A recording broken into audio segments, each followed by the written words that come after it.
dari cerita fantasi. Ayo baca. Itu yang atas sendiri. Ayo, siapa? Silakan.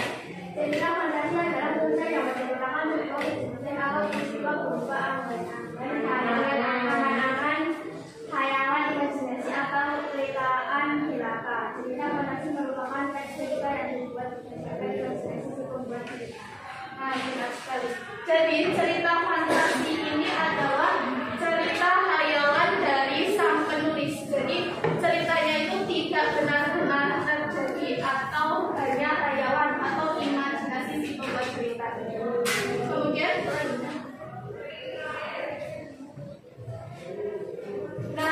kemudian selain pengertian tadi, teks cerita fantasi itu ada unsur-unsur. Jadi unsur-unsur dari cerita fantasi itu yang pertama ada tema. Tema adalah ide yang paling mendasar yang menjadi acuan untuk mengembangkan suatu cerita. Jadi tema adalah inti dari ceritanya. Kalau Timun Mas tadi ada yang tahu temanya apa? Apa?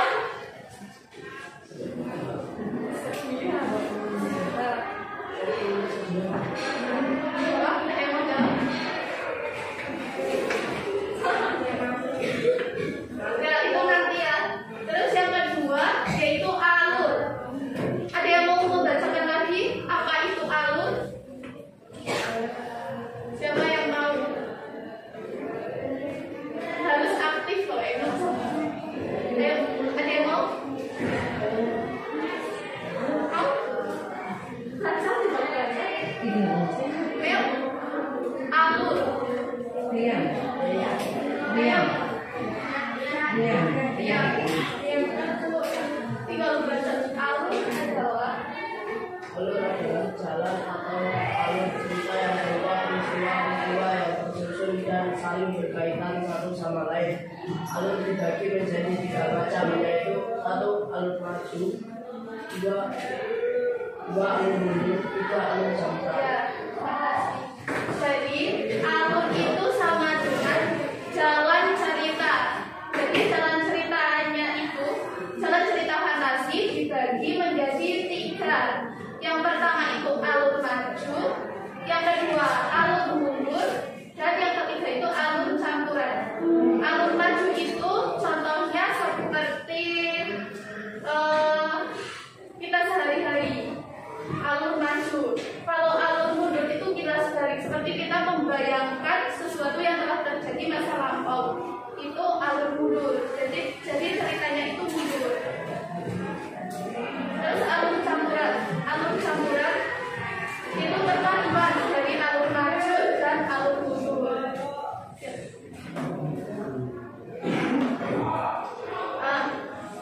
Unsur yang ketiga yaitu tokoh dan penokohan.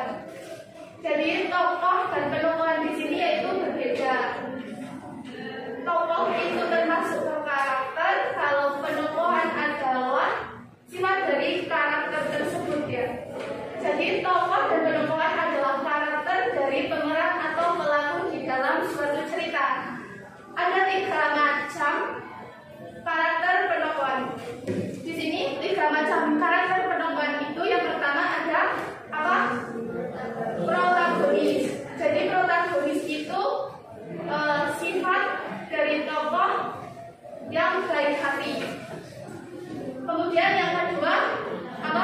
Antagonis. Kalau antagonis itu sifat tokohnya berarti jahat.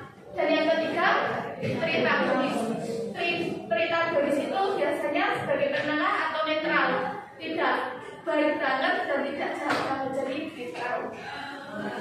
Kemudian unsur yang keempat yaitu latar. Nah, latar di sini yaitu ada 3. Yang pertama yaitu latar tempat, yang kedua latar waktu, dan yang ketiga yaitu latar suasana. Nah, latar tempat itu contohnya apa? Ada yang tahu latar tempat?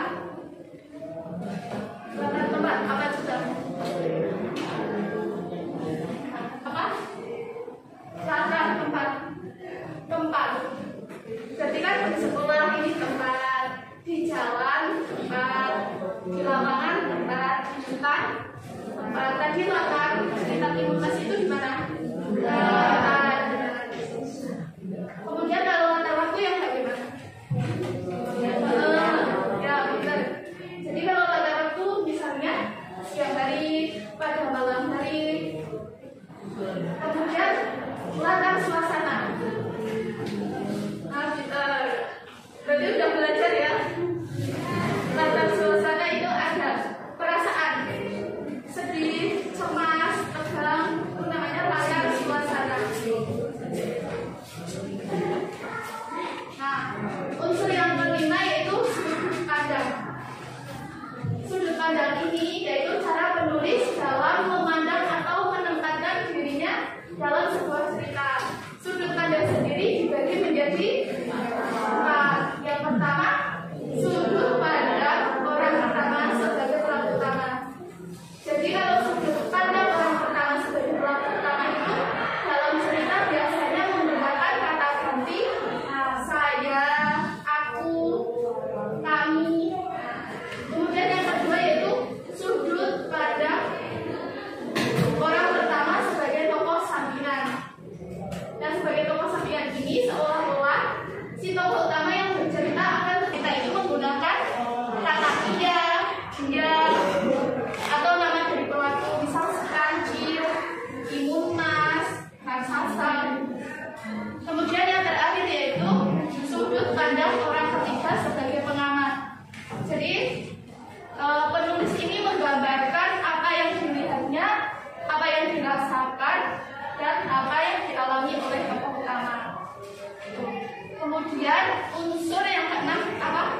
Amanah. Nah, amanah di sini yaitu pesan yang dapat diambil atau yang dapat dipetik untuk kita para pembacanya.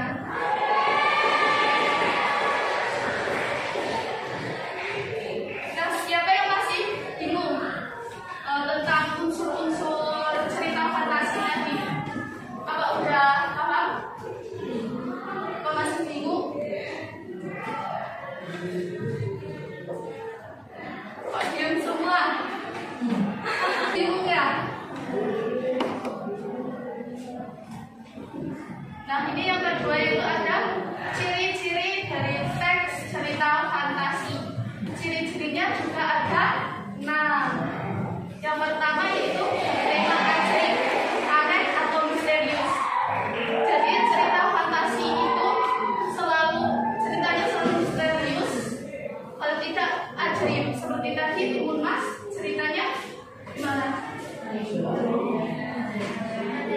Aneh, masa bayi keluar dari timun. Yang kedua yaitu ide cerita terbuka pada gaya khayal penulis. Jadi penulis itu berkhayal, ceritanya tidak nyata tapi hanya khayalan, tidak benar-benar terjadi. Kemudian yang ketiga yaitu berlatar lintas ruang dan waktu. Nah, lintas ruang dan waktu ini bisa seperti kisah sehari-hari, ceritanya juga bisa kayak khayalan. Misal berada di kayangan, gimana ceritanya, gimana aktivitasnya gitu. Kemudian yang keempat itu tokohnya unik atau memiliki kesaktian. Tadi yang di cerita Timun Mas itu yang memiliki kesaktian siapa? Siapa? Debat. Iya, yang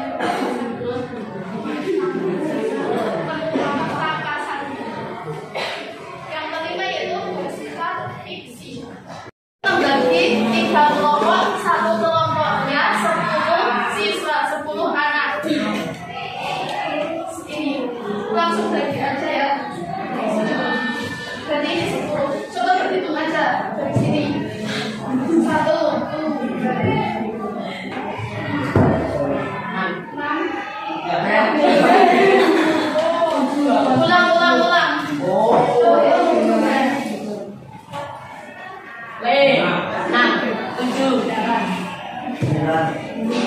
Nah, ini kelompok. Ini satu kelompok. Dari sini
Dan harus buat tugasnya ya.